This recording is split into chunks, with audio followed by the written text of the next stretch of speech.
Yeah, Ben, we are in our third Stanley Kubrick movie. This is becoming a favorite director of ours. We started off with Dr. Strangelove, which came out in 1964, and then 2001, A Space Odyssey, which I think was in 68. And here we are now on A Clockwork Orange, 1971. We're approaching Kubrick, not in direct order, but I think these three movies have been in direct order. And speaking of doing things in order, oh geez, this has been a crisis, right, Ben? Oh my God, yes. So this is our second attempt at recording A Clockwork Orange. The first time we got about an hour and a half. It was almost an hour 45-minute show. It was going to be, and we were on fire. We were. Ben goes, "Oh God," and I said, "No, no, no." And the answer was yes. Yes. The file we were recording on was totally lost, and we lost a bunch of content. And here we are recording again a couple days after that, so hopefully we got some fresh takes on it. But it was quite devastating. My heart dropped right when that happened. Yeah, I anyways, quit. I walked out. I said, you know, screw you and everybody you've ever known. That's exactly what he said. Yep. So, crazy. Here we are again. Yep. Yeah. But so this, I think, is a bit of a podcast rite of passage, though, from what we understand. Yeah. So it's happened to other people, so that made me actually feel better. So it's 3 years of doing this is the first time this has ever happened, so I can't be doing too bad. So, but yeah, it's Stanley Kubrick. It's just crazy. You know, you said Dr. Strangelove, you said 2001: A Space Odyssey. Now we're doing A Clockwork Orange. How totally different are each three of these films? I know, right? You know, topic wise, thematically, it's just insane just what a range this guy has. Yeah, I mean, you could pick up the cues in the way there's definitely a Kubrick feel to his movies, clearly. I mean, there's no mistaking them, I don't think. But yeah, as you say, I mean, they couldn't be set in more different places. They couldn't be doing more different things. They couldn't be telling more different stories. Right. Which is not, you know, not to hate on Scorsese, but generally you're going to get a mob film, right? Right, yeah. Or something along those lines, dealing with like crime or an underworld or something. Even Raging Bull touches on that. You get the whole thing with Jake LaMotta not wanting to go along with the mob. Almost every Scorsese movie deals with that, and I don't know. Yeah, just as you said, you're getting placed in all these different worlds, and they're all incredible. They're all amazing, and every one of these films shows me something new. Strangelove showed me something brand new. 2001 blew both of our minds, and this one kind of does the same thing. They're so approachable, but yet so foreign and unique, and these happened, I don't know, almost 50 years ago now, and they feel fresh. Yeah, and then he touches on horror movies with The Shining, and then he goes into war movies. Obviously, he did Paths of Glory, and then he did Full Metal Jacket. It's just crazy what he does. But yeah, each of his movies are continuing to blow our minds, and A Clockwork Orange is no exception. I mean, this is a movie that's got a lot going on, a lot happening, a lot a lot to talk about here. So I'm definitely, even though we already talked about it, as we said at the beginning of the show, I'm actually kind of excited to go through this again and kind of break this thing down. So am I. I mean, it's pushing the idea of beyond movies and into art. Kubrick is more than just a movie director. It feels like. I mean, there's so much he puts into these films. There's so much depth in every single scene. This isn't like watching most any other movie. If you really pay attention, you are like, Jesus Christ, he's like, this is so well put together. Every little second. Right, yeah, the attention to detail is just insane. I mean, it goes to show, there's been so many, stories over the years of actors saying like just how many takes he actually does for, each scene, even if it's like the smallest of scenes. He just wants to do so many takes because he's a perfectionist. So any guy like that every single shot in his movies has to mean something. It goes to the whole thing about you saying how much depth it has. It just, every single shot means something. Every single, thing on set means something. The piece of furniture, a picture in the background, or just something. It's just crazy. I believe he made movies from the 50s to the 90s. And he didn't have that many films. You'd think he would have made more. We probably touched on this also as well in one of these, either in Strangelove and 2001, is the fact that he really didn't make that many movies. It's like a dozen or 12, or 13 or 14. Yeah. And from what I understand is he took all that time in between to prepare for the next one, and it really shows. Oh, absolutely. Yeah, it's just...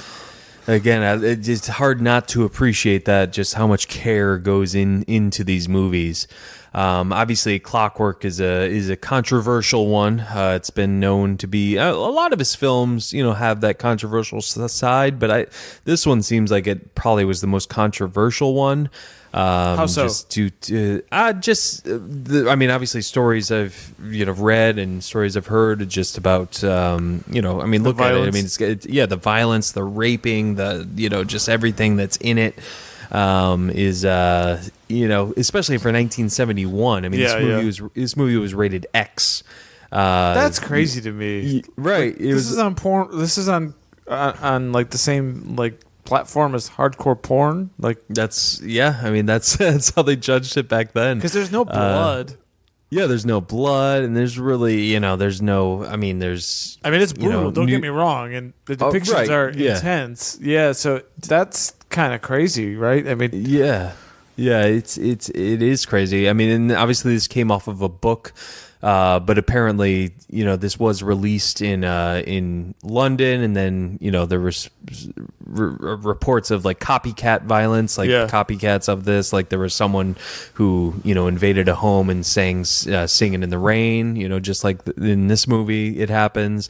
So I guess Kubrick was getting death threats, so he pulled the movie out of the London theaters because he was getting death threats. So I mean, controversial in that way, obviously. So I mean, it's I can't see any of his other films having that sort of effect. But no, probably not. And I think most of it occurs in the first, say, 15 minutes.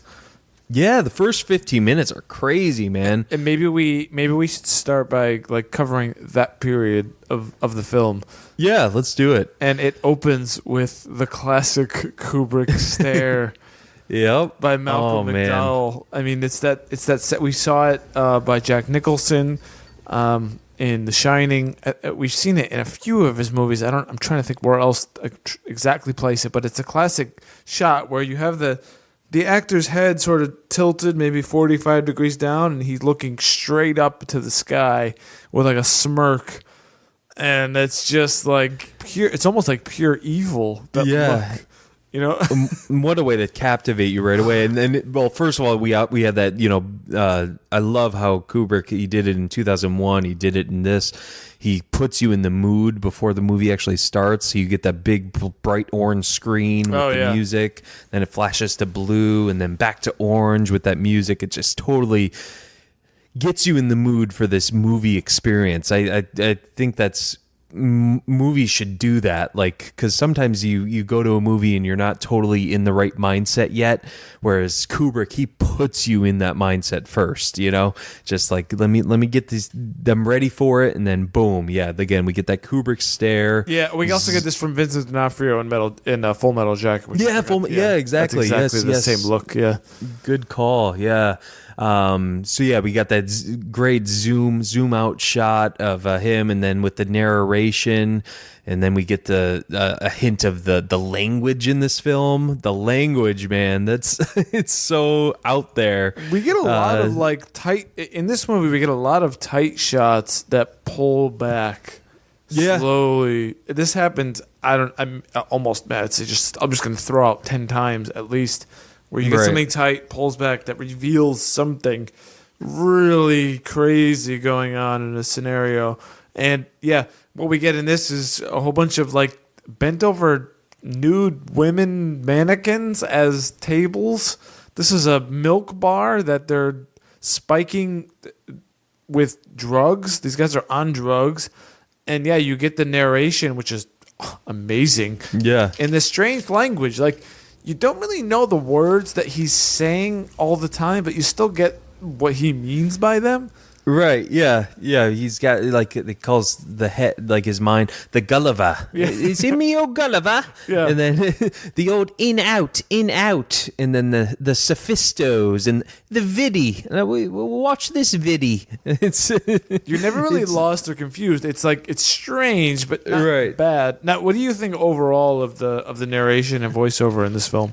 I think it's great. I think this is a great use of narration. I think Malcolm McDowell's voice is just perfect for it, just kind of explaining. They kind of are doing it tongue in cheek in a way, just just kind of making jokes to the audience, like he referring to himself as the narrator. You know, yeah, you're a good narrator, brothers. Yeah, yes, my brothers. I feel the same way. I feel like this might be the best voiceover movie I've ever seen.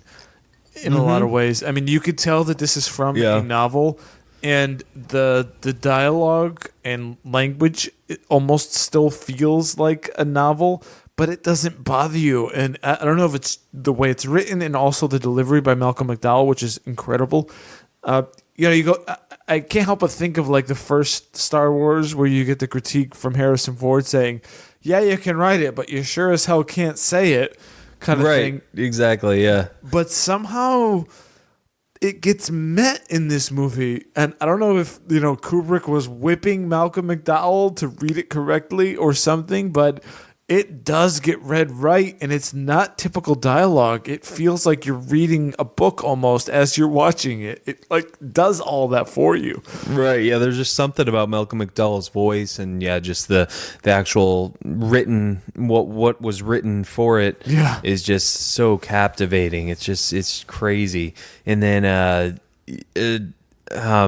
the language, I guess, had Russian influences. I guess a lot of the words are Russian. Yeah. Which I read about, which is very interesting. Yeah. And it's just, you just kind of, like you said, you just kind of go along with it. You might not understand what specifically that word means, but you understand what they're getting at. Right. It adds an interesting element to this movie. It's that Kubrick quirkiness.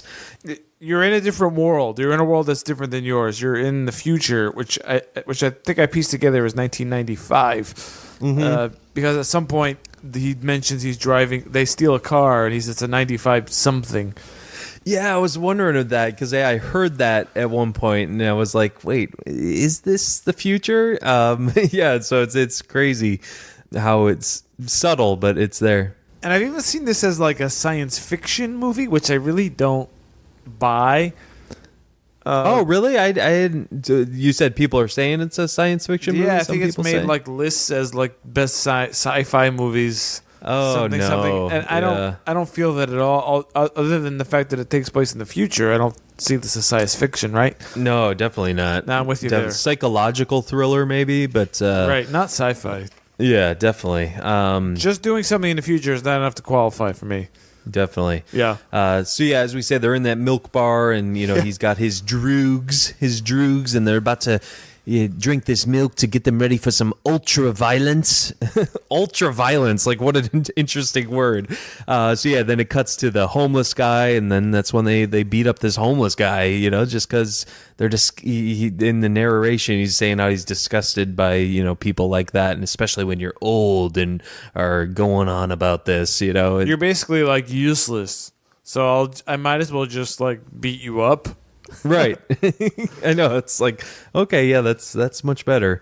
We see how just it gets worse from there, right? We get more violence and brutality. We see like a rival kind of gang, and they're raping a girl, and it's beautifully shot and done. There's a camera that slowly pans lower to like classical music, and then they take this chick and rip off her clothes and rape her. And then Alex's gang, the Malcolm McDowell gang, they come and fight those guys, and they're wearing these white shirts and pants and these black hats and army boots. Yeah, and then their verse is like these army-looking dressed-up guys. and they clash and fight, and it's almost like a circus of violence in a way. It's, Right. It's crazy. it's like stylized for. It's like dun dun dun dun dun dun dun, dun, but like not quite. But it's like. So it's almost like they just discovered like breaking chairs and stuff. Like they're like breaking. They're just like every other shot is them breaking a chair on someone or breaking a fake, a glass on someone's face. Yeah. It's just like, oh, the special effects department, found some cool things they can do now. What's partially going on though is we're also one thing we get in this movie and throughout is we're getting a window into Alex's mind. Right. Always. So I think even this like crazy, almost silly sequence of violence is almost how he sees it himself.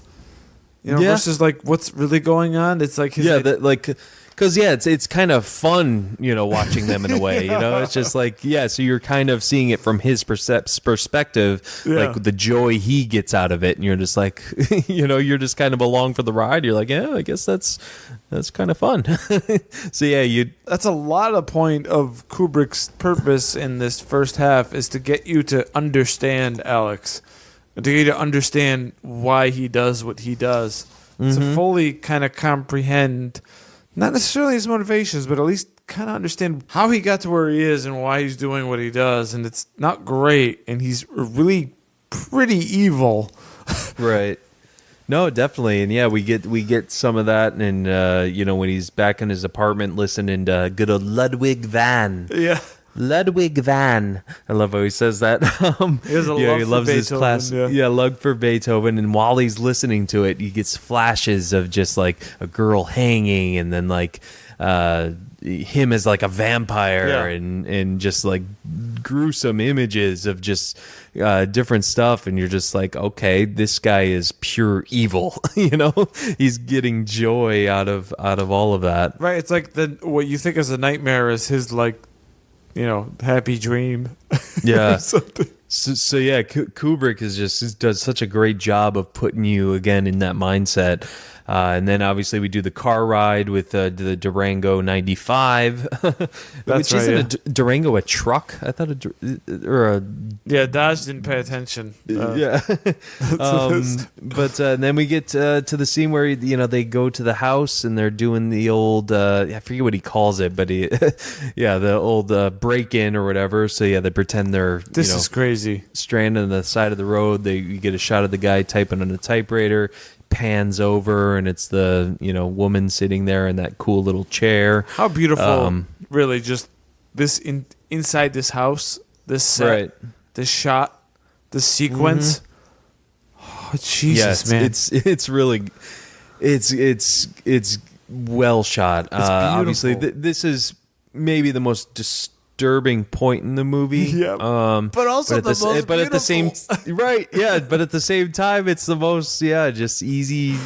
I don't know, just you're kind of just like enthralled by it. You're torn. It's like because they break in and they start beating up the old man, right? And then they rip off her clothes and they're gonna obviously rape her. But during this whole thing, Malcolm McDowell, our character Alex, starts singing in the rain. I'm singing in the rain. Like slap. It's just here's a cane to your face. Bam. Yeah, it's just he's so charismatic. Like it's just so hard to look away. You're just kind of just like captivated by it. You're just like, wow, this is actually fun to watch. Yeah, and they bust into the house giggling and laughing. I mean, this is like legit fun for them. Right. It's not like they're like. It's not like I want to call it like what we see now is like a ghetto depiction where like, F you, man, I'm gonna fuck you up. I'm gonna take your shit. I'm gonna rape your wife. It's not like that. It's like, ha ha ha, hey sucker, here's a cane to your face. We're just giggling and laughing as we do it. It's a totally like bizarre mindset. You can't. It's not even anger really. It's just like. You're like high on like the adrenaline and you're just going to ride that thing out. Exactly. Yeah, I mean it's and what's cool too is that Malcolm McDowell. So I mean Kubrick, they did the scene a lot without the singing in the rain part, and Kubrick thought it, how it just seemed too stiff. It seemed almost too dark. Well, yeah, super brutal, right? Super brutal. Just them just coming in and doing that, and then he was like, what can we add to it? So Malcolm McDowell came up with the singing in the rain bit. So that's how we got that. So that's a little cool production. You get like violence as performance art, right? I mean, you get, I don't know, it's like, hey, look at me. It's like stylized. It's stylized. It has like a sequence to it. We're giggling as we do it. It's nuts. And again, you can't help but, as this horrible thing is happening on screen, you can't help but love how it's choreographed and depicted and like directed, because it's beautiful and horrific. Right? I know. Yeah, I mean it's hard to look away. I mean, obviously when you look at it on paper, you're like, oh wow, that's gruesome and everything. But just the way it's filmed, and then he's wearing that mask with like the long nose, and then they show a shot of him looking at the guy, like telling him what he's about to do to his wife, and this is like a fisheye lens looking right at him, and it's just like that guy's eyes and. Yeah, and the fisheye eyes looking at the guy and everything. But yeah, that fisheye shot of him, Alex looking at the camera too, is just such a cool looking shot right there. I noticed that Kubrick used a lot of wide shots in this movie. No matter what the scene was or what the scenario was, right. A lot of things were shot wide. Yeah, and, definitely. I'm getting stuff I've never seen before. This guy blows me away every time I see one of his movies. I mean, they can't even. It really does. It's so good, it can't even be copied, because if it was able to be copied, it would have been done before, and we would have thought of it as old and cliche and lame. They still feel fresh somehow. So, yeah. I mean, now, do you think, because I've obviously heard this movie described as disturbing and all that, but do you think 2018 eyes are seeing it a little differently than they would have saw it in 2000 or in 1971? Oh, I would think like there would certainly be no X rating, but when there's a lot of things going on here, like the depiction of women in general, the artwork on a lot of people's houses, the easiness of women, the crass nudity, the rapes. Right. In some ways, I think we've gotten more, I don't know what puritanical is the right word, but we're more restrictive on that sort of thing, I think, in some ways. I wouldn't say that I don't know. I don't want to say, in terms of rating, I mean, I certainly get an X rating, but the idea of rape, I don't know.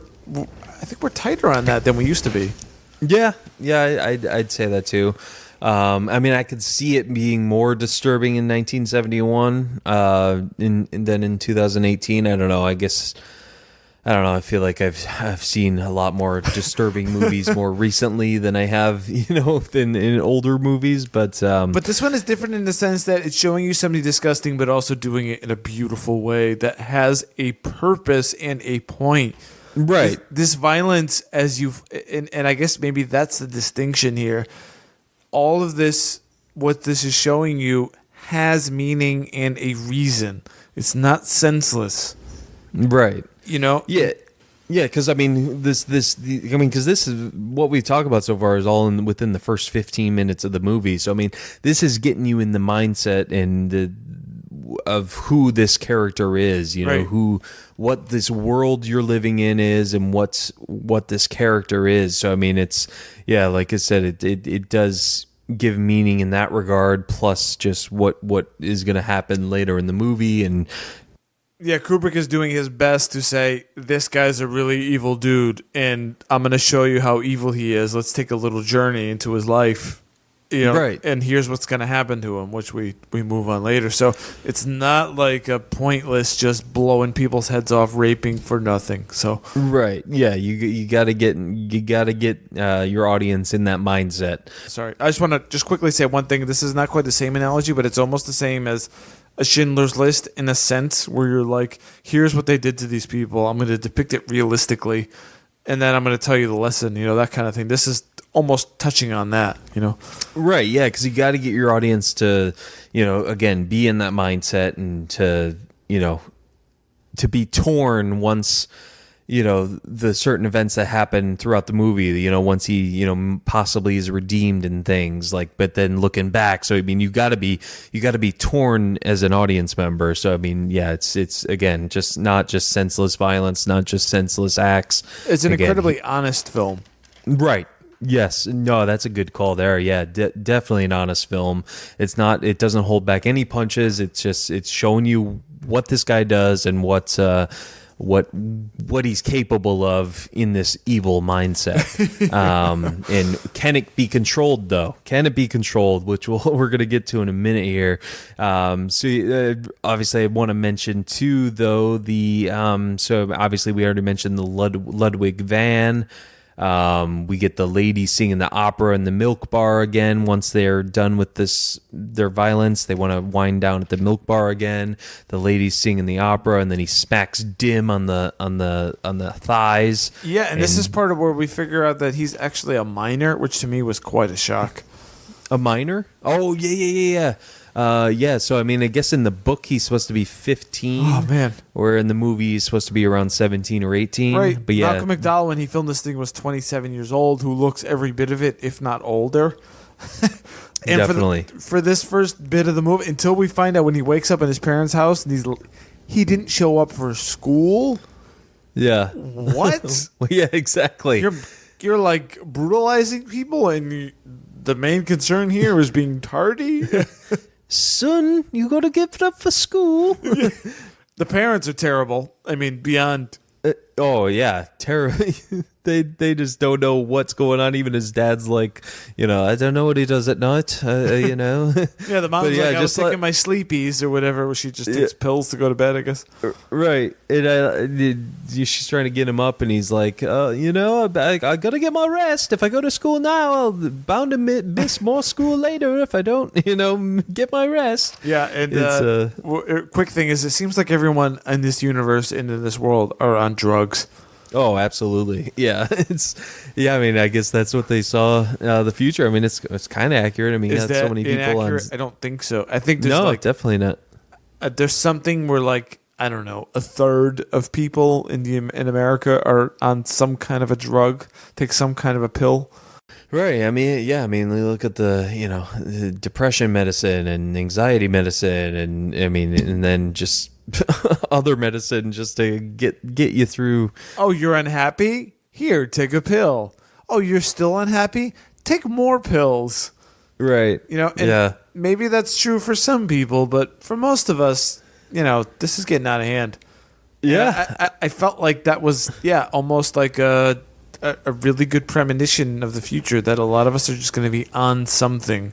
Yeah, and I kind of want to say this now before I forget now, because it kind of goes to the title, A Clockwork Orange, A Clockwork Orange. So, I mean, that's basically, an orange is an organism. A clockwork is, a machine, basically. So, it's basically you're organic on the outside, but a machine on the inside. And that's kind of what these pills are doing. They're making people just machines. They're making people robotic. It's kind of, in 1971, that's kind of foreseeing kind of what the future is. I mean, you got people just walking around, on these drugs and just can't function without them. That's exactly right. And Alex gets that in spades about this clockwork, and that becomes sort of the dilemma of the movie, right? Of you as a moral person watching this movie, what is right and what is wrong? Are you look like a human being, but you don't act like one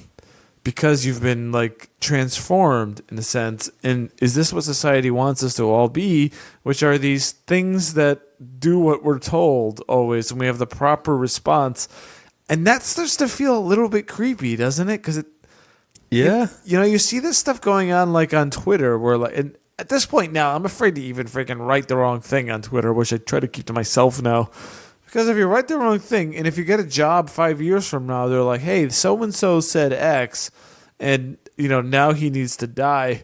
Right. Yeah. I mean, yeah, it does feel like we're controlled. See, I mean, that's where this movie's kind of relatable, and that fact is just, yeah, I mean, we're kind of just being controlled by just socially, we're even controlled. Obviously there's issues of being governmentally controlled, but you just go through your everyday life and you're just kind of robotic. Just, all right, I wake up at this time every morning. I go to work from this time to this time every morning. And then I have my nightly routine every night. It's just like, you're just kind of just are robotic in that sense. So it's like, but, it's it's weird. This movie starts. It couldn't have possibly known what was going to happen, but it feels like it's sort of on the edge of it about general mentality, general outlook on things.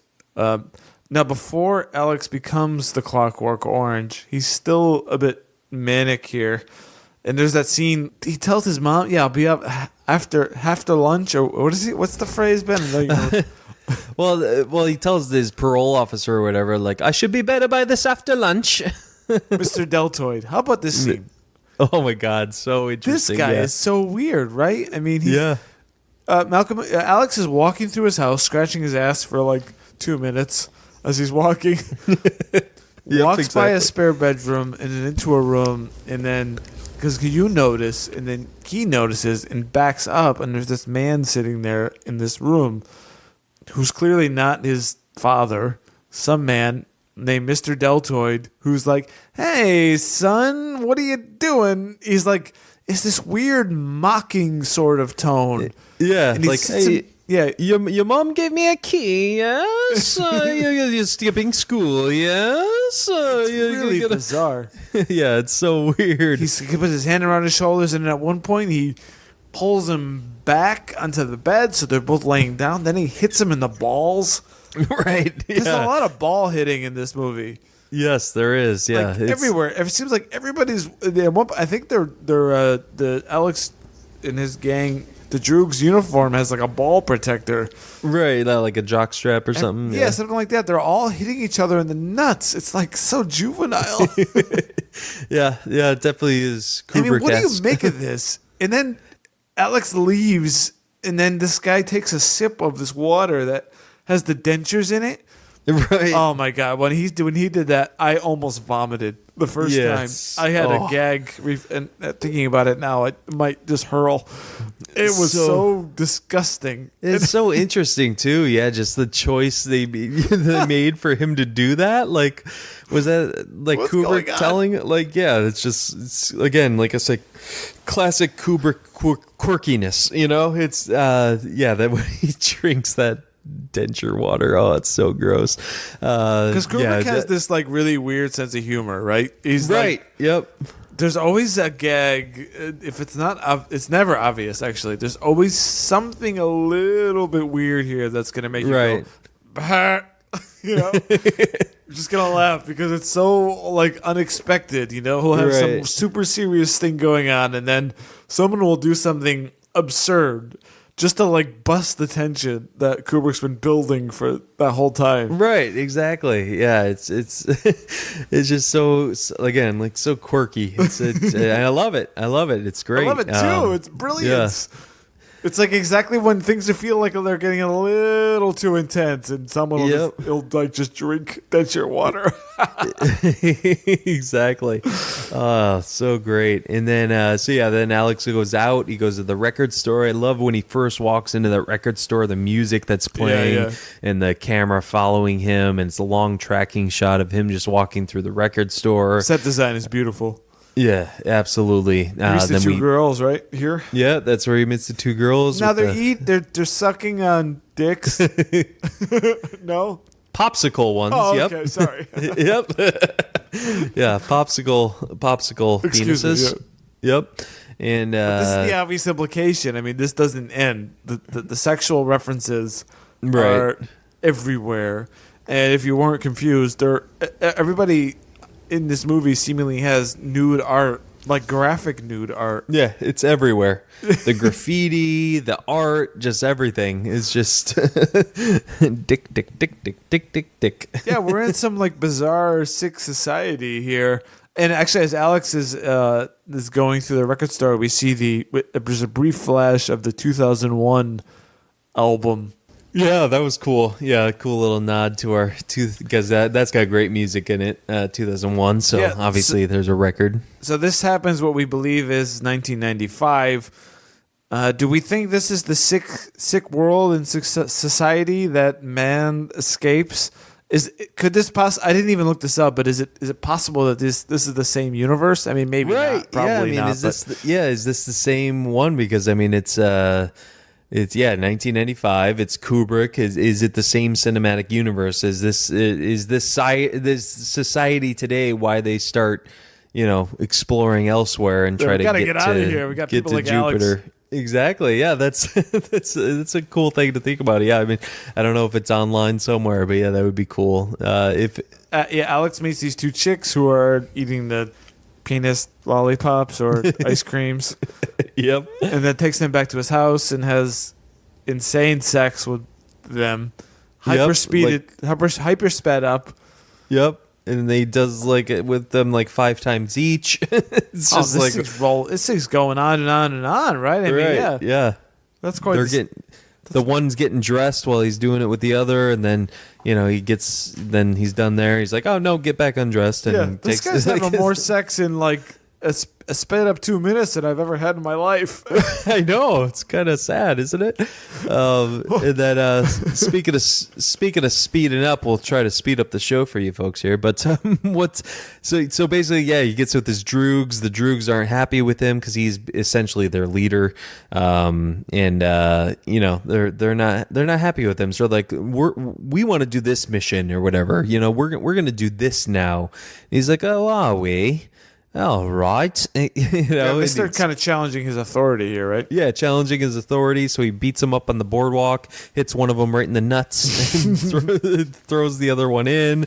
And he basically shows them who's boss. But then, they're back at the diner, and he's right. Like, they're still going through the other guys, even though he's in charge. He's going through their idea, right? Right, exactly, because he's like, a good leader, does let them have a good idea, but he felt like they were going behind his back at the beginning. But yeah, he's basically like, we're gonna do your idea, but I'm in charge. Right.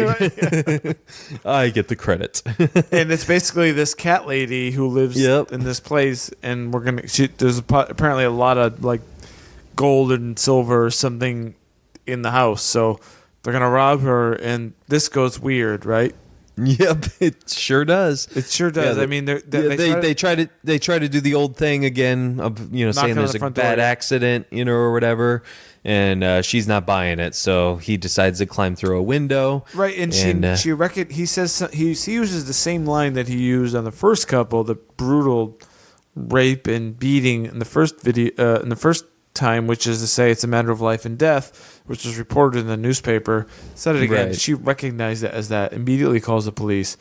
Alex busts into that room, and wow, this scene's strange because now we talked about the artwork and the depiction in this lady's house. She has, for some reason, she seems single, but yet she has all these paintings of like bent over, spread eagle, naked women. Right.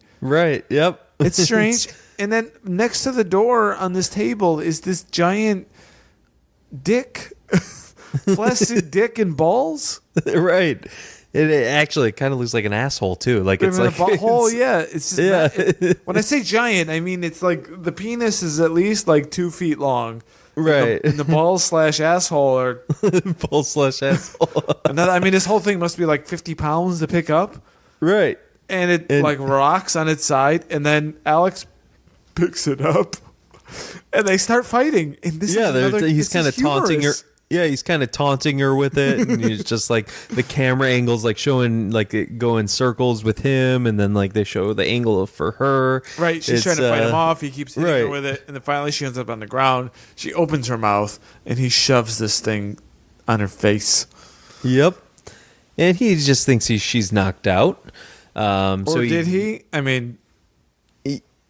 Well, yeah, I mean that's what it seems like he but thinks. You're gonna someone's on the ground, and you put something like that into their head. They're probably gonna die, right? Exactly. Yeah. And then his droogs leave him there. So he tries to get out and hears the cops coming, and they all like beat him. So he stays there. They hit him with the glass bottle or whatever. He's like, I'm blind, I can't see, or whatever. Right. Cops catch him, and then this movie turns. And in that like interrogation room when they first arrest him, that gets really weird. Mr. Deltoid shows up. You see Alex's perspective of like being in the corner, claiming that he thought she was alive. Maybe he did. I don't know. And it gets really creepy, right? They're like, maybe we should beat him or whatever they say. You know, it turns, and I don't want to say sympathy for him, but they feel like whatever violence they're gonna like they're gonna like mess him up now, Right. Yeah, definitely. And then you even get spit in the face by Deltoid. I mean, it's just I love Malcolm McDowell in this movie. It's crazy that he didn't get nominated for an Oscar for acting for this, because I think his performance is outstanding. Oh, brilliant! In this, absolutely outstanding. But it's what a turn this movie makes. He goes to jail, and then he ends up catching up with this like the religious order, and he's like happy and like friendly to the priest. And then you see inside his head again, which Kubrick shows us. He's like, yeah, I've been reading this Bible thing, and then I'm thinking about Jesus, and then he imagines himself as the Roman soldier whipping Jesus. Yep. That's where his mind goes, Yeah, in the laying with the other wives or whatever, it's not as fun as the Old Testament where I could like be a king and have the concubines lay about. Yeah. It's like, what the heck is wrong with you, man? Like, the priest thinks he's like, turning to God and stuff, whereas he's just like, no, I just like it for this. Yeah. The one whipping Jesus. Yeah, it's just, again, you still see where his mind is. And then you get him going to the program. They're sort of lining up as, how funny is this? Like, I don't know if he's the warden or the chief or something like that. In the prison where they're lining up like, shut up, hole. He's like, shut your filthy hole, or whatever he says. You scum. Like, shut your filthy hole, you scum. Always yelling at him. This guy's like he's overly like formal about his salutes and his steps and his speech. This is just pure like, it reminds me a bit of Dr. Strangelove. Where absolutely. Yeah, a lot of Dr. Strangelove there. Like over the top acting, again, this like super serious thing, and we're just gonna have this one character be ridiculous. Like, oh yeah, that was great. Oh my god, yeah, I love that guy. So basically, Alex gets signed up for, or volunteers for, or is chosen for this thing called the Ludovico technique, which is going to solve violent criminality. And wow, this thing is a bit nuts. He ends up in this movie theater, I guess, in the front row where they. Right. I'm sure most people are familiar with this. Probably you've seen this. They peel his eyelids back with the forceps or something. He's injected with some drug and then shown depictions of violence. We see Nazi Germany. We see people that look like him sort of beating up other people. We see like war and all this crazy stuff. And he's supposed to.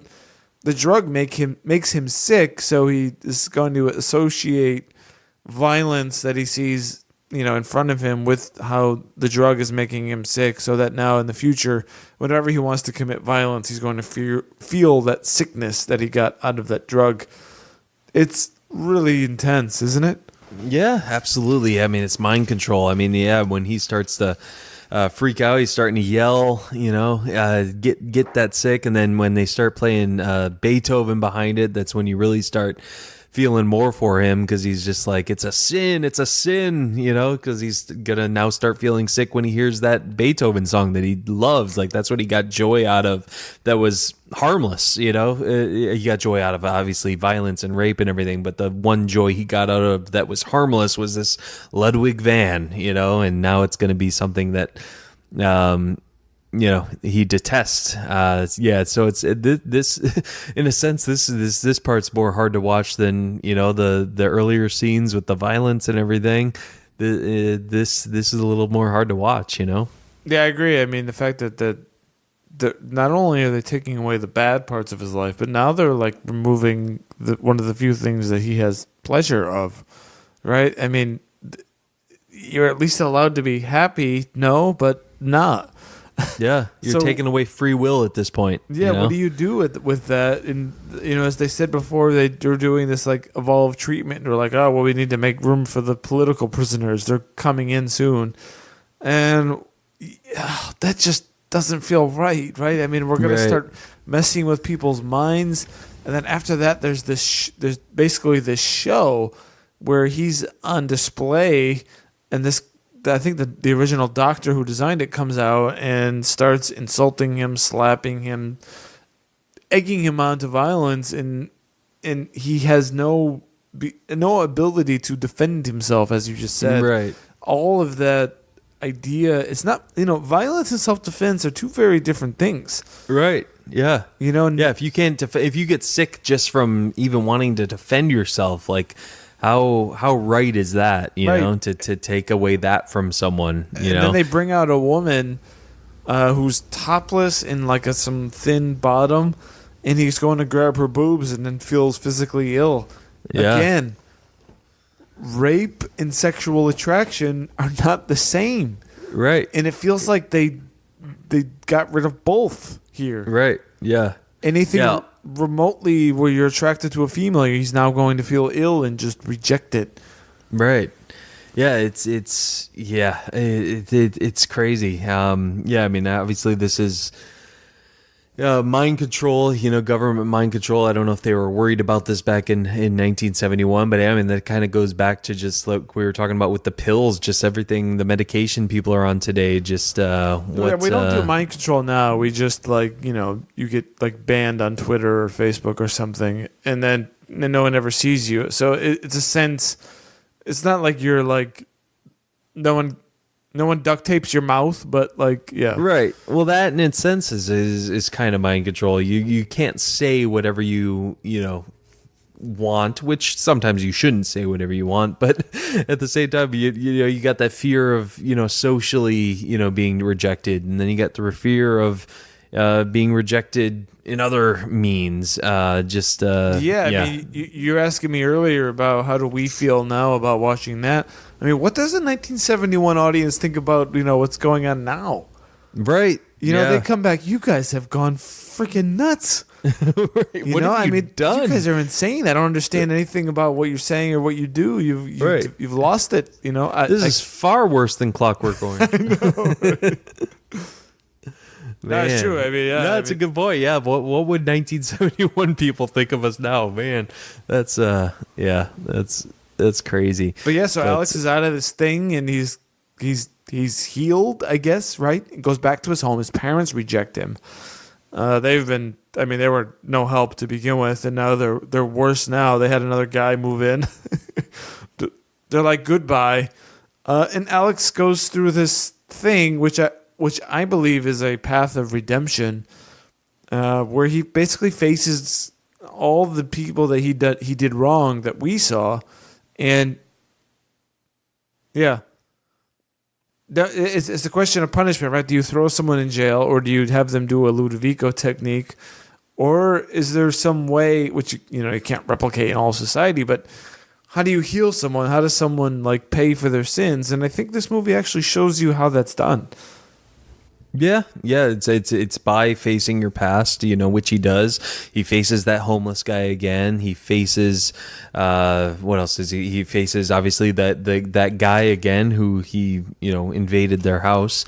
Yeah, so we get like that the wife is now dead. He's a cripple because of what they did. He's got this like weightlifter assistant that helps him around. Which is David Prowse, good old Darth Vader. Oh, that's really yes. In like a semi-silent role, right? You're just like a bodybuilder. Yeah, exactly. Yeah. So this was 6 years before Star Wars, but yeah, he essentially does nothing. But yeah. The woman died, which the husband says was due to the rape. But it was no question. I mean, it was ridiculously traumatic.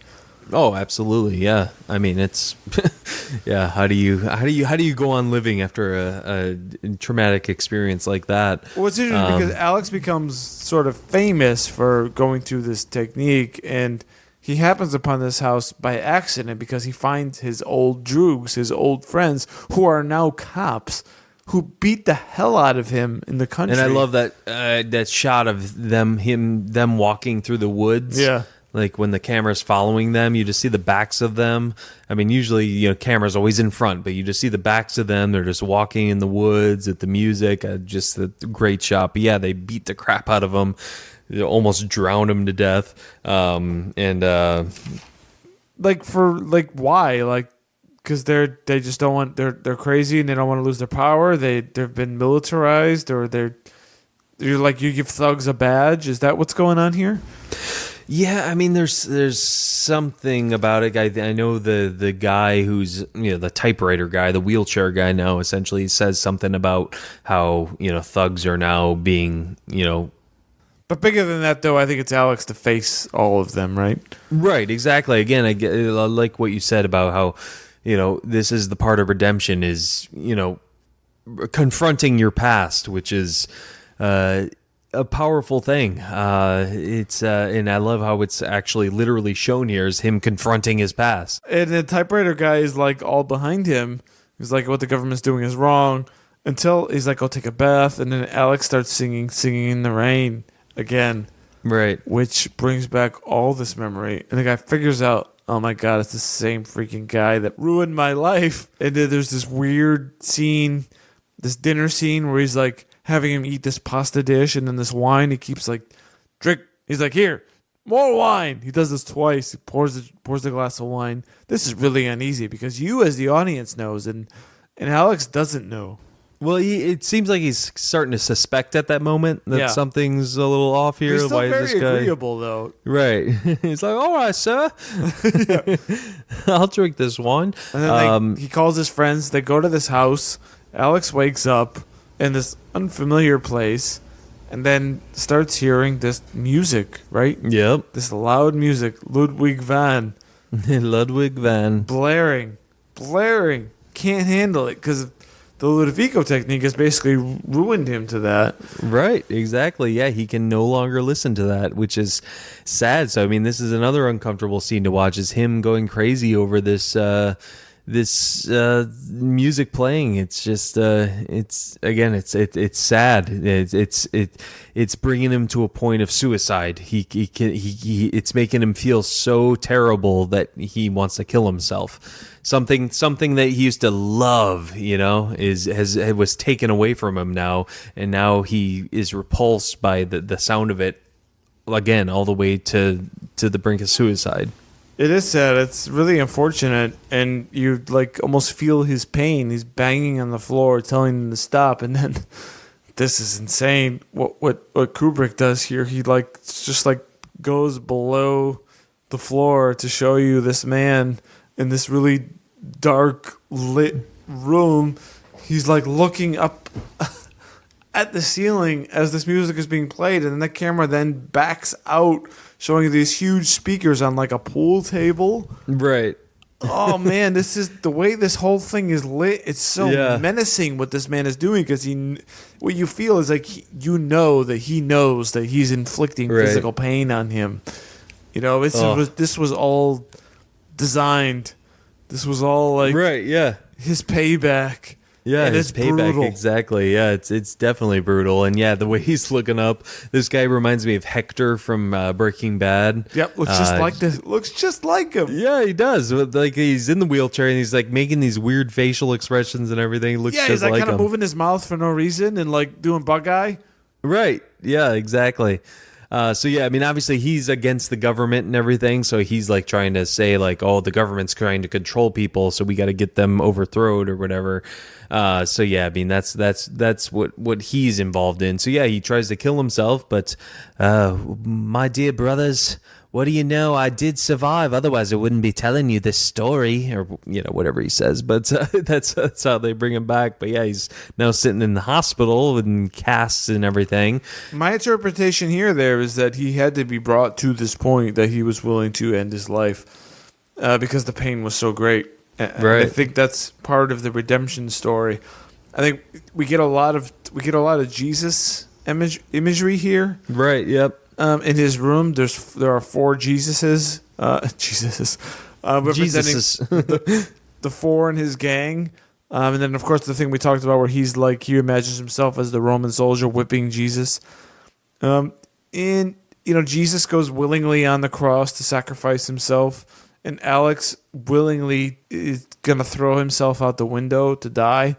And I think that's like the test, in a way. He has to be driven to that point where he's not going to be that selfish guy that's going to just be this jolly, violent animal. He has to be driven to the point where he's going to end his own life. And you're going to jump out that window, and God is like, no. You're not done yet, buddy. Yep.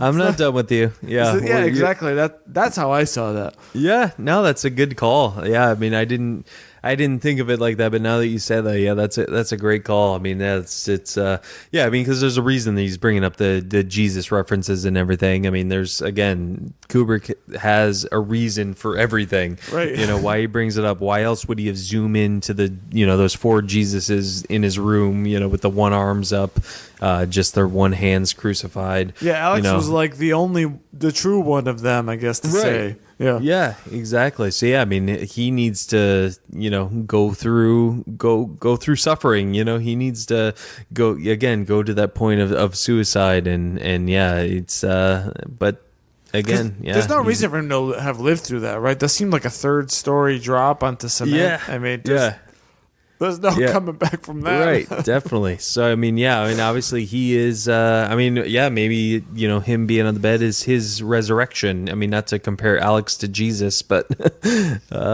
there is something going on. I don't think it's accidental. And yes, this is, in a sense, a resurrection, as you say. And he gets put into this hospital ward all by himself. He gets cared for over, I don't know how long it is, but it's not quick, I don't think. Because he's badly injured. So I think he's been cared for a while at least. Right. Getting hand fed. He's in a new environment. He's in an environment where he's got to start processing things for real. And he's given some tests, which I don't know how to interpret that.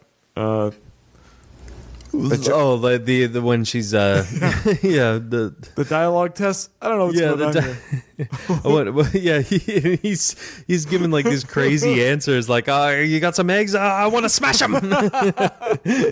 They're all laughing. What is he? Is he growing as a human being? Is he right? Is he joking? I think this is his point of just kind of he's realizing he has a choice now. He can say those things without feeling sick. This is kind of him starting to feel that free will again. So you're saying that he's busting through that programming that he has? that's what this scene feels, because again, this wasn't in there for nothing. No, I not think at all. This had to have had a meaning, and I think this is him kind of breaking through that and getting to that point of I have a choice again. Yeah.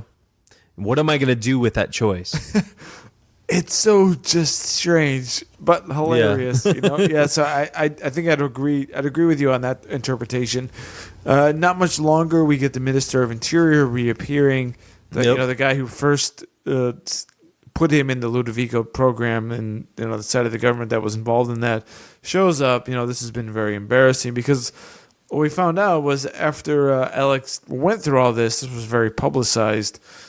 So the government wants to save face, and they want Alex to be the one to say yeah, it's not so bad, and we'll give you a job and whatever. But that's not really, that's nice for the story, but you don't really care about that, right? As a viewer, yeah. You care more about how Alex feels, not what the government cares about. Definitely. And they send in the press here, and they're all flashing photos, and Alex is smiling. I mean, this is basically the end of the movie, right? Right. Yeah. Definitely. Yeah. Because the government's we're getting blamed for your suicide attempt, so we want you to kind of say that nope, it wasn't us. You're fine, and we'll give you a job with the government and everything. Yeah. And then a funny bit of sorry, I just totally remembered this funny thing about Kubrick humor.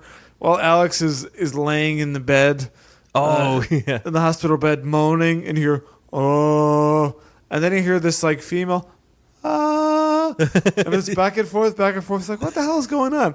And then this lady like jumps out with her boobs popping out. It was just like her banging the doctor, like close to him. Exactly. You're like, oh, what's going on? What's going on? Oh, yep, that's just sex. Yeah. Well, and also I like Nothing, right? Just for humor. Yeah. Well, I also like when that government guy's feeding Alex, and then he opens his mouth all strangely, like, come on. Yeah. Yep. Where's my next bite? I'm hungry. Yeah. Whatever you say, sir. Okay. I like my peas now. Yeah. It was hilarious. Yeah, exactly. So yeah, again, Malcolm McDowell's great in this movie. So yeah, then yeah, so they're getting pictures from the press, like a photo op or whatever, and then what happens? I mean, Malcolm McDowell's happy. He's smiling at everybody. He's looking at everybody, and then something weird goes on with his eyes. It's almost like he's having a seizure in a sense. His eyes go almost like rolling back in his head, and then we see a final image in his mind. One of many that we've seen throughout the film. And this one is not scary or dark or bizarre. Well, it's maybe a little bizarre. Yeah, it's a little bizarre. It's bizarre, but it's not. It's happy. It's a scene of snow, and it's Alex and a blonde girl having sex in snow in the middle, and then to the sides are well-dressed people cheering and just celebrating this act. And what the heck is going on here? It's beautiful. I love it. And Alex is like, well, I guess I'm all cured now, or whatever he said. I'm cured all right. I'm cured all right. Yep, exactly. What did you make of this scene then? I mean, it's kind of a liberating scene. I mean, I kind of took it as he's gonna go, back to his old ways again, But I also took it that he's cured from the mental. The brainwash, he went through the whole program he went through. I kind of took it as that. How did you take it? I thought this was like Alex finding a sort of middle way here. He's like broken through. He's had the first normal happy thought in his mind that we've seen throughout this whole movie. So I think he's changed in a way. Yeah, that's a good call too. Yeah, because I mean, his other thoughts were just so gruesome and it's so just weird. Where this was just, again, everyone was watching and it was happy, and this time it was consensual. It was a consensual thing. Yeah, exactly. Yeah, the girl was on top. She was happy. They were like frolicking, and everyone was cheering. Great call. Yeah, I think he found a way to make sense of things and to sort of think normally, and maybe he needed like that time, that sacrifice that he made to throw himself out that window to like heal and be loved, at least love in the sense of being cared for by other people, where he was able to think normal thoughts, and now he's ready to like, yes, I want to get married. I want a woman. That's what I want for myself. Yeah, because I mean, he went through that whole thing where he's getting he gets thrown in jail, and then when he gets out of jail, after that whole mind wash thing, he has to he gets basically rejected by his parents. So yeah, then he goes through and confronts his past. So yeah, I mean, this is basically him learning from all that now. Yeah. This again, well, like you said, this is kind of a redemption movie. He's redeeming himself at that point. He didn't redeem himself. He almost redeemed his inner self. Right. He redeemed himself for himself.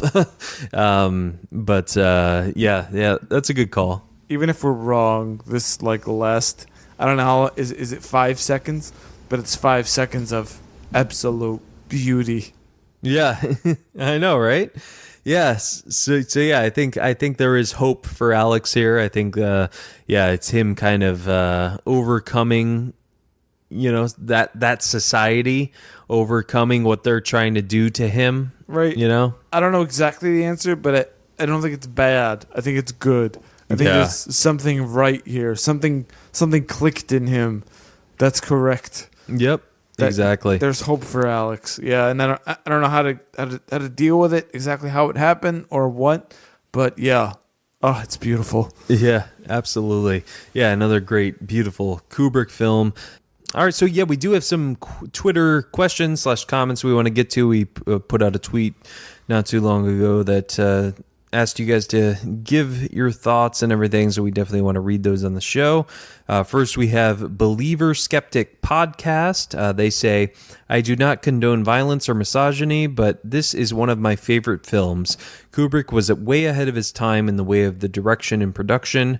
For a film that came out in 1971, it feels like something that could be released today.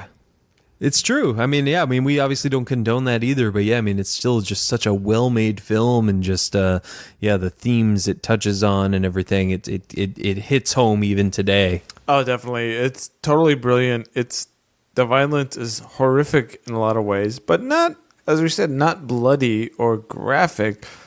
It's very psychological, and it's done so well cinematically and choreographed so well, and then you get Malcolm McDowell's performance in a lot of this stuff where it's very cheery and happy.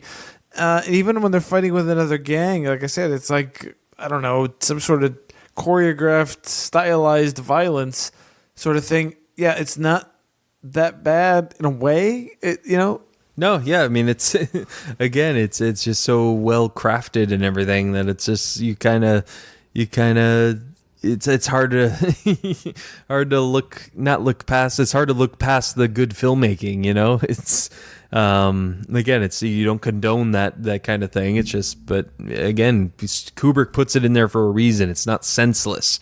If it was senseless, I could see it, being more disturbing or whatever. But yeah, 100%. You don't want to see rape or any of that stuff. But yeah, it's not. It has you need to see that as a larger point of the story and where the character's going, not just for itself. Yeah. And then the IMDb Journey podcast, Daniel and Dean over there, which we're trying to collaborate on an episode with them. Daniel and Dean ask, Kubrick banned this film from British screens when it was released due to issues of copycat violence. How do you think this film would be perceived in this day and age if it was a new release?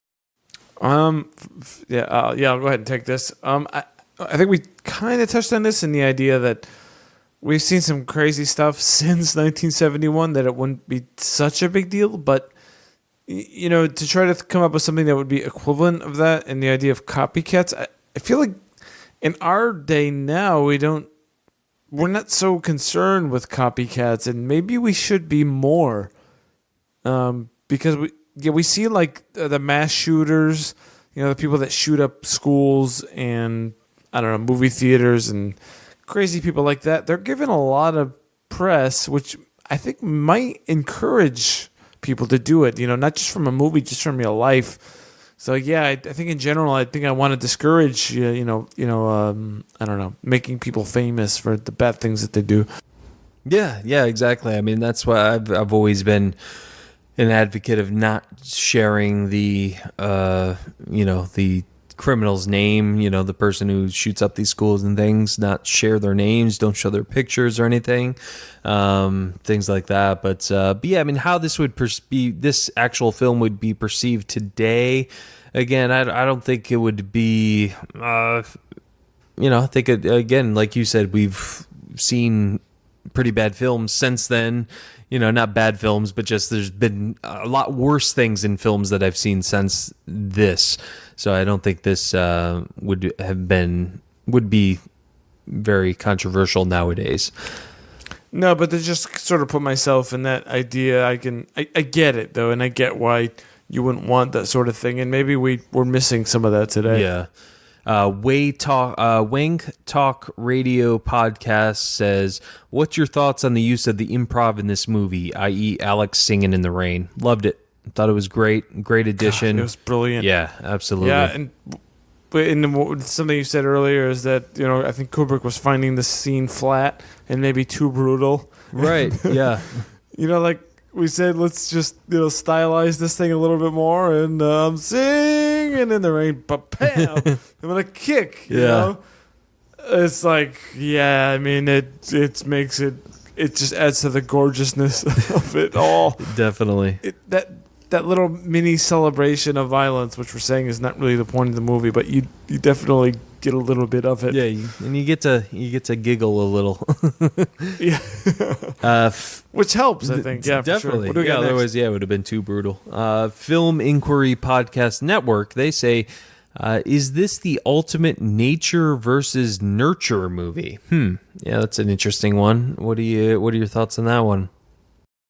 Yeah, because this is actually something we didn't mention quite yet, but there's in Alex, when he's dealing with the church thing, when he's in prison, there's the priest there. He's objecting to the Ludovico treatment because he's saying, you're going to take away his free will. And he's like, he's not going to be able to choose as a moral agent. And they're like, nah, it doesn't matter. We just care about what's breaking the law and what's not. So I think it's more about free will than nature versus nurture, but those things kind of tend to run into each other. Yeah, I mean, because you got the again, nature versus nurture. You got the nature, which is the organism, the orange, versus nurture, which is something that you're trying to fix, you're trying to control, you're trying to grow or whatever. So yeah, I mean, it's basically those two elements against each other. It's that organism versus the control. So yeah, it's like, are you born a bastard and you're always going to be a bastard? And if we can change that, then maybe it doesn't matter where you live. But I don't know. There's a lot of that going on. His parents are weird. They're really bad, and then they change the environment drastically through this treatment thing, which I think changes his nature. But I don't know. I almost feel like I think this movie sort of splits the difference on this. Versus what you're naturally inclined to versus what we can expose you to. Because even the two treatments of how do you treat the prisoner, with either throw them in jail or do the Ludovico technique, I think this one kind of finds a middle ground here. It's not that you're predisposed to be an asshole or you're conditioned to be an asshole. It's that you need a little bit of help along the way. Right. And I think even Alex, like going through what he did when he decides, I'm going to throw myself out this window and die, he's still himself. His nature hasn't changed too much, but he gets a lot of nurture. He gets loved by the nurses and by the people taking care of him in the hospital.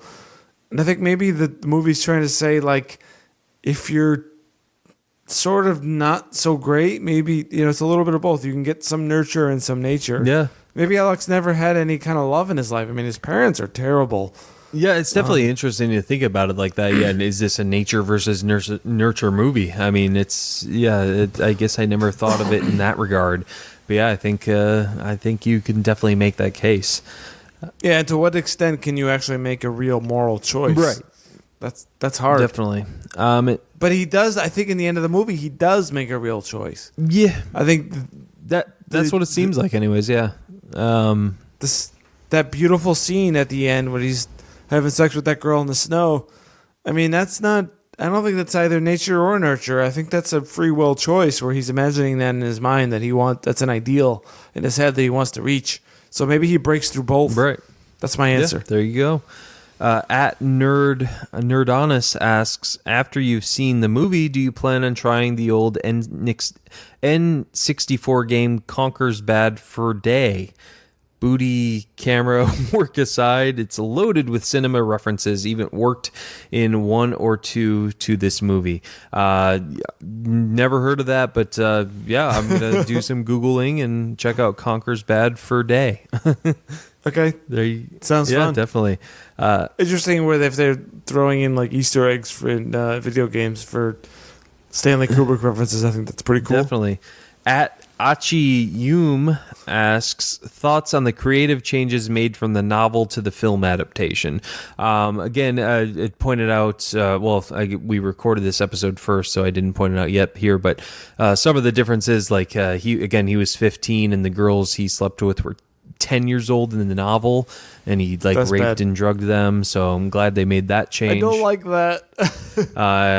So, and I guess in the novel, the original British version, he goes back to his old Droog ways, and but then he sees an old rival gang member, kind of living a normal life, and then the book ends with him having that notion of, maybe I want that for myself, just having a normal violence-free life, everything like that. Oh, interesting. I think I like Kubrick's version of that much more. Me too. Yeah. And just before we go too far. Yeah, because Kubrick's more subtle too. He lets the audience decide a little more. Yeah, I mean, his endings in all of his films are great, aren't they? I mean, sometimes you're left with endings that are like, like not quite resolved.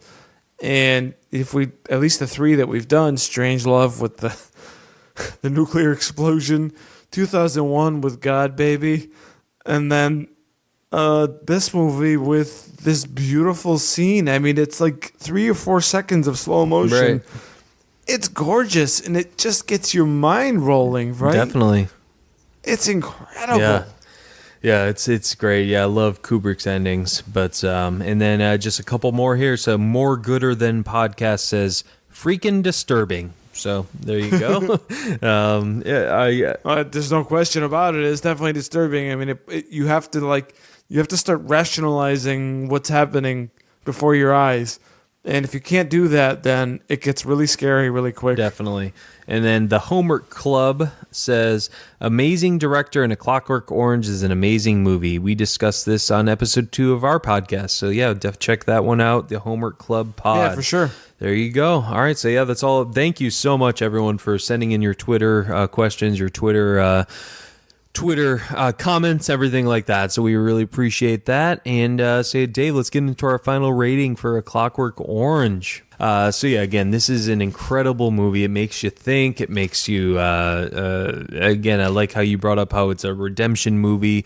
Yeah, there's just so much violence. There's so much, misogyny and everything like that. It's just, it can be hard to look at, but just the way Kubrick directs it and each scene, how each scene is crafted, it's just amazing. It's hard not to, call this just short of a masterpiece. Again, the themes it has with the whole Clockwork Orange, you can't truly control an organism, and if you are controlling them, if they are a clockwork on the inside, they're not what they appear to be on the outside. It's just crazy how deep it gets. Anyways, my rating, I give this thing 4 stars. And I'm a little low on the popcorn. I give it 1.5 buckets of popcorn just because I don't see this as a movie I'm going to constantly revisit, just because it's not an easy thing to just flip on. But yeah, just 4 stars for its filmmaking and just the themes and everything it has. Yeah, I'm pretty close to you. I've got 4.5 stars and 2 buckets, so I think I'm just a little bit ahead. I was really happy with this movie. I think both of us, Stanley Kubrick is rapidly becoming our favorite director. Yeah. Seeing his stuff, it's incredible. And it's not replicated, and maybe it can't be replicated. This movie is really, really good. Go see it. I don't know what else to say. I think we've said everything possible. But, the story, the stylized violence that you're not really mad at, it's showing you something brutal, but you're like, you understand why, and especially by the end of the movie, it's so bizarre. Like in a lot of ways, this movie, it's highly interpretive as Kubrick is. Really interesting. It's quite a dive for sure. Yeah, definitely. Yeah, it is a ride, and yeah, it's just Kubrick. I'm just so glad we're kind of. Can we do more? Getting more. Yes, let's do more. And which got me thinking. I was thinking like Vertigo. Like I was also thinking like it got me thinking about that. I kind of wanted to do more Hitchcock too. But I would too. I'd love that. Definitely. But maybe we should just start instead of like doing recent stuff. We should just do like, if we're not doing the stuff that's out in the theater now, we'll just do more Kubrick. And if not Kubrick, do more Hitchcock. And we'll just alternate between Kubrick, Hitchcock, and then whatever's out in the theater. There you go. Yeah, we can do that. It's just, but there's also so many other good movies out there. I don't know. We'll see. We'll see. Yeah, Ben always backs out in the last second. Yeah, that's true. And then I delete the files after we've recorded. But I'm not giving up. Kubrick is outstanding, and we're definitely doing Eyes Wide Shut for sure. Actually, if we just went through the whole Kubrick catalog, it wouldn't even bother me. So. Paths of Glory, The Killing, Barry Lyndon, Spartacus, maybe. We'll that see. one's like a 3-hour plus. Yeah, so. I think Barry Lyndon is too. All right.